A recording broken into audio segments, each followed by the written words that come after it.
بسم الله الرحمن الرحيم حامدا ومصليا ومسلما. نن یکم محرم الحرام د اسلامي کول اولنی تاریخ ده. په دې تاریخ باندې موږ یو وړوکی ونې کې ګیدرینګ وکړو یوم عمر رضی الله عنه په حوالې سره. د موږ سره امیر صاحب ناست ده، مولانا صاحب ده. مولانا صاحب ته څنګه شي؟ ارشد ده، ارشاد بای ده،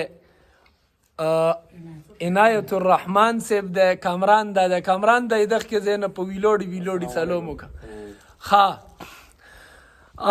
دا چې دی نو دا پروګرام د حضرت عمر رضی الله تعالی عنه د یوم شهادت په موقع باندې یو ګیدرینګ یو ماحول چې د یکم محرم الحرام په وساطت سره د کے پی کے گورنمنٹ چې کوم اعلان کړی دی د تعطیل، عام تعطیل، موږ هغه هم اپریشیټ کوو. او غالبا چې ملک بر کې عام تعطیل دی، ملک بر کې به نه وي.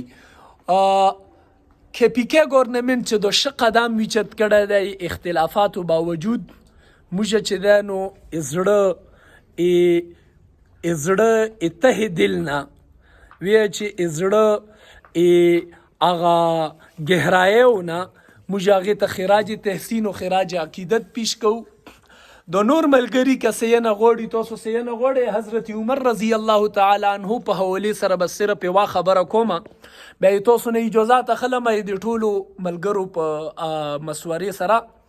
حضرت عمر هغه انسان دی چې کله کفر هغه د مکې مکرمې په هغې وادین غیر دی زرع کې مکمل آهو تاب سره کفر هغه چې دی نو په خپل نظام کې مکمل جامد شوی.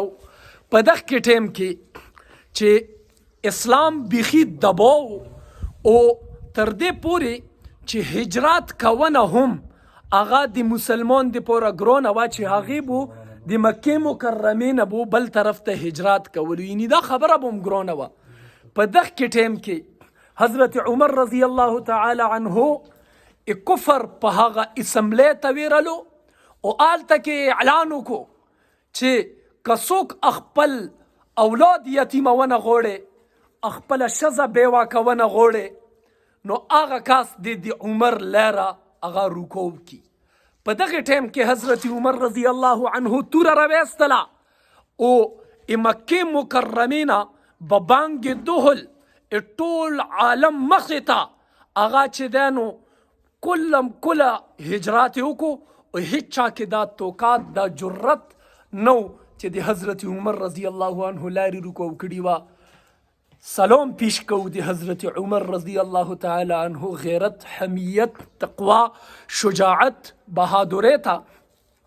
هغه خلیفه دوم، هغه دویم نائب د پیغمبر اسلام صلی الله علیه وسلم امیر المؤمنین حضرت عمر ابن الخطاب رضی الله تعالی عنه ته ډیر دعا او سلام. تاسو ټولو یې طرف نه حضرت عمر رضی الله تعالی عنه ته دعا او سلام پیش کړئ.